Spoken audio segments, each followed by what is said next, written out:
What is up, YouTube? Welcome back to the channel. I'm back. We are still looking at President Trump's interview with Laura Ingraham from Fox News. I believe it aired yesterday.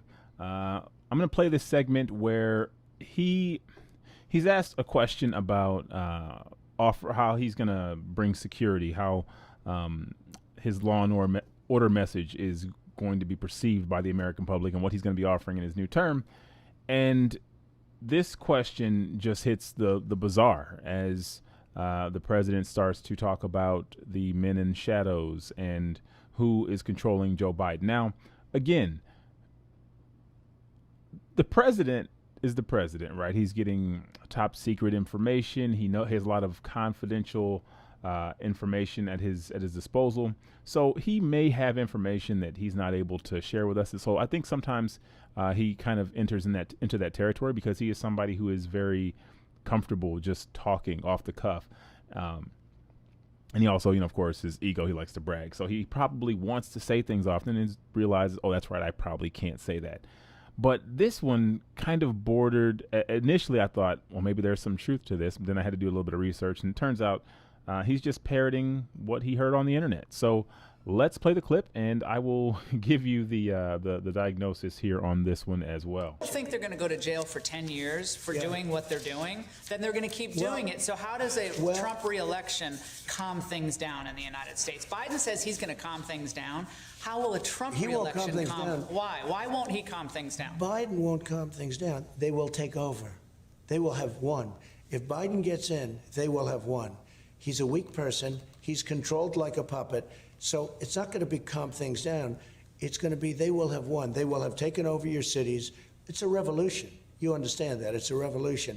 And the people of this country will not stand for that. They're not going to stand for that. The vast majority of people feel like me. They feel like every time I put law and order up on social media, it gets such an incredibly positive response.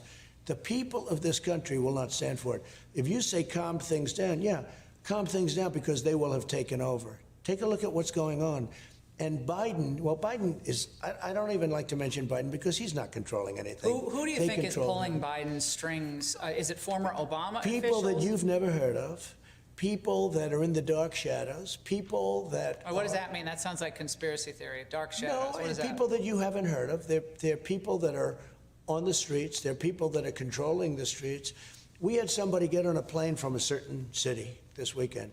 And in the plane, it was almost completely loaded with thugs wearing these dark uniforms, black uniforms with gear and this and that. They're on a plane. Where's this? I'll tell you sometime, but it's under investigation right now. But they came from a certain city, and this person was coming to the Republican National Convention. And there were like 7 people on the plane like this person, and then a lot of people were on the plane to do big damage. They were coming planning for Washington. Yeah, this is all happening. But the money is coming from somewhere. Money is coming how can it be from some very stupid rich people that have no idea that if their thing ever succeeded, which it won't, they will be thrown to the wolves like you've never seen before. Okay. Again, I don't know what Laura Ingraham, she's trying to give this man a life raft. She's asking, whoa, wait a minute. That sounds like conspiracy when you say the men in shadows are controlling Joe Biden. And this is a softball. She's really saying, okay, well, when you came in here, you were going to drain the swamp. You've bought and sold all these politicians. Surely you can give us some actual information. Hey, help yourself out here. This is a great opportunity to speak to the American people. But Trump doesn't follow up with like facts or information. I can't tell you about that. We're looking into it. So I had to do a little bit of looking into it myself because I was like, well, surely if he's saying this, maybe there is some story that matches what he's stating. And while there is a story that matches it, it's not exactly what I was looking for. So Trump stated there are people in the streets. There are people that are controlling the streets. The claim that about the flight matches a viral Facebook post from June that falsely claimed at least a dozen males got off a plane in Boise from Seattle, dressed head to toe in black, The post by Emmett, an Idaho man, warned residents to be ready for attacks downtown in residential areas and claimed one passenger had a tattoo that said Antifa America on his arm. That post is here. It was shared 3,000 times on Facebook and other pages from Idaho. Idaho quickly added their spin to it, like the Idaho branch of the far-right militia group 3 Percenters.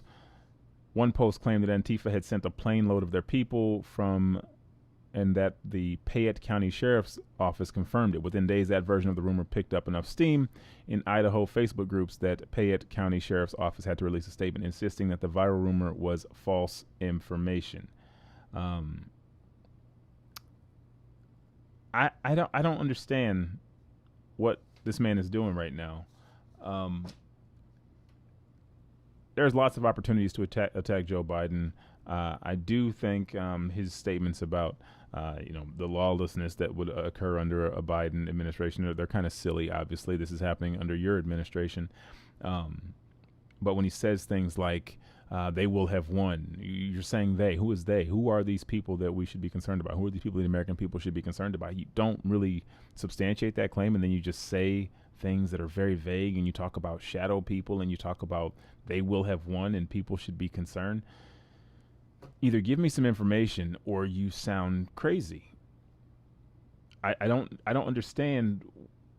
I don't know why this interview even exists, honestly. I don't think anything beneficial came out of this segment. I saw Donald Trump say a lot of really strange things. This was the first one that really jumped out at me. The earlier, the segment I did before about him stating that, sometimes officers just choke, comparing it to violence against citizens to a golfer missing a short putt. Just ridiculous things that